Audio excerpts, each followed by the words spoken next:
pembayaran internasional. Perkenalkan, saya Hoirunisa. Saya Nisa Mulyani. Saya Sulistiawati. Saya Nur Adija. Dan saya Candika Naila Putri.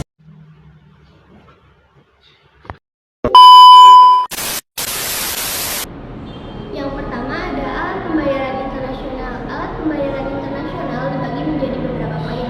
Yang pertama ada pengertian devisa. Devisa adalah semua alat pembayaran yang diterima sebagai alat pembayaran luar negeri atau internasional. Adapun wujud pembayaran devisa berupa valuta asing atau mata uang asing, emas, wesel, dan tagihan atau piutang luar negeri. Sedangkan mata uang yang dipakai sebagai pembayaran internasional adalah dolar Amerika. Yang kedua, ada fungsi devisa. Fungsi devisa antara lain sebagai alat pembayaran antar negara, sebagai alat untuk mengetahui tingkat kemakmuran suatu negara, sebagai alat untuk mengetahui kesulitan ekonomi, dan sebagai penimbun kekayaan. Yang ketiga, sumber devisa. Sumber devisa antara lain ekspor barang, penyelenggaraan jasa, tenaga kerja di luar negeri, industri pariwisata, bunga dan dividen dari luar negeri, hadiah dan hibah dari luar negeri, pungutan bea masuk, serta penerimaan piutang. 4. Tujuan penggunaan devisa. Devisa dapat digunakan untuk mempunyai kegiatan pembayaran ataupun konsumsi. Tujuan penggunaan devisa antara lain mengimpor barang konsumsi, bahan baku industri, serta sektor produksi lainnya, seperti barang modal, perlengkapan pertahanan keamanan, dan pembayaran keuntungan atau dividen terhadap penanaman modal asing. Bagian B, jenis pembayaran internasional. Pembayaran internasional dapat dilakukan dengan cara tunai dan non-tunai.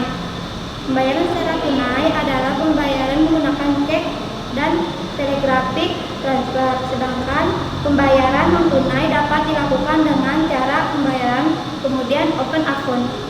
Kedua, ada neraca pembayaran.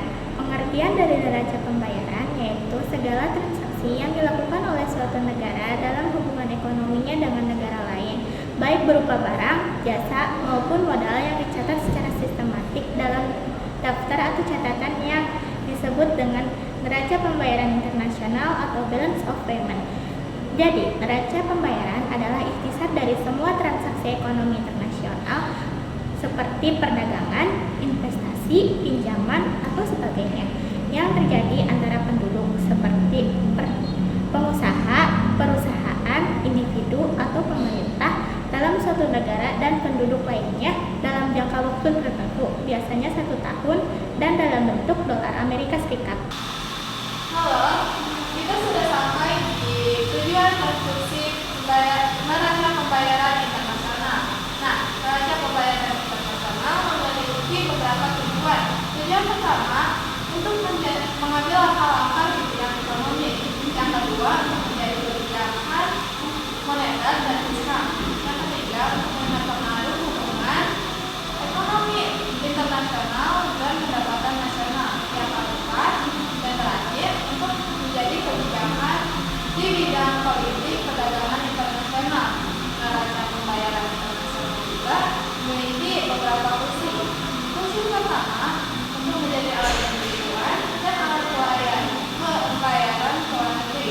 Nah, agar pemerintah dapat mengambil keputusan apakah negara bisa melanjutkan memasukkan barang-barang luar negeri dan apakah bisa membayarnya dengan tepat waktu. Yang kedua, untuk melihat pengaruh dan transaksi luar negeri terhadap pendapatan nasional. Nah, juga untuk menjadi moneter, kebijakan moneter yang ada di dalam negeri. Nah, keempat dan terakhir, untuk mengukur perekonomian dan hubungan dalam suatu negara. C. Komponen neraca pembayaran. Neraca pembayaran dibedakan menjadi 3. Yang pertama, transaksi berjalan menunjukkan transaksi barang atau jasa yang diproduksi selama periode tertentu. Transaksi berjalan meliputi sebagai berikut. Yang pertama, neraca perdagangan meliputi ekspor dan impor jasa. Yang kedua ada neraca jasa, meliputi transaksi ekspor dan impor jasa. Yang ketiga, pendapatan primer, terdiri atas kompensasi tenaga kerja dan pendapatan dari investasi.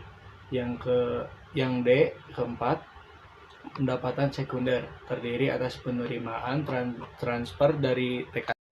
Yang kedua, ada transaksi modal, menunjukkan transaksi penerimaan dan pembayaran atau penanaman modal antar negara.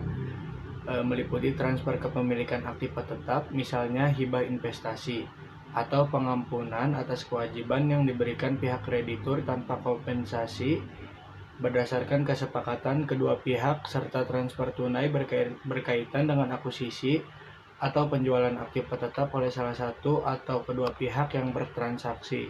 Yang ketiga, ada transaksi finansial, menunjukkan transaksi perubahan kepemilikan aset dan kewajiban finansial luar negeri selama satu periode tertentu.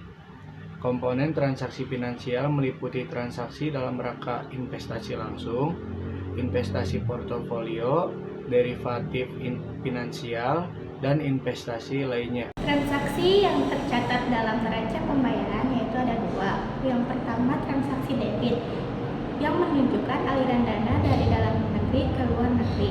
Yang kedua ada transaksi kredit, menunjukkan aliran dana dari luar negeri ke dalam negeri. Transaksi kredit, pertama, kegiatan ekspor. Kedua, pendapatan investasi milik penduduk domestik yang berada ke luar negeri. Ketiga, penerimaan uang dari luar negeri. Keempat, penerimaan hibah atau hadiah dari luar negeri. Kelima, penjualan saham atau obligasi ke luar negeri. Transaksi debit, pertama, kegiatan impor. Kedua, investasi penduduk dalam negeri ke luar negeri. Ketiga, pengeluaran uang ke luar negeri. Keempat, pembelian hibah atau hadiah ke luar negeri. Kelima, pembelian saham atau obligasi dari luar negeri. Kegiatan ekspor termasuk transaksi debit karena menimbulkan kewajiban bagi negara tersebut untuk melakukan pembayaran devisa atau valuta asing ke luar negeri. Sedangkan ekspor termasuk transaksi kredit karena menimbulkan hak bagi negara tersebut untuk menerima pembayaran devisa atau valuta asing dari luar negeri. Ada 3 kemungkinan yang terjadi pada neraca perdagangan suatu negara, yaitu surplus, defisit, atau seimbang. Surplus terjadi jika ekspor lebih besar dari impor. Defisit jika ekspor lebih kecil dari impor, dan seimbang jika ekspor sama dengan impor. Demikian juga untuk neraca lalu lintas modal dikatakan sebagai surplus apabila arus modal masuk lebih besar dibandingkan arus modal keluar. Defisit bila arus modal masuk lebih kecil dibandingkan arus modal keluar. Dan seimbang bila arus modal masuk sama dengan arus modal keluar.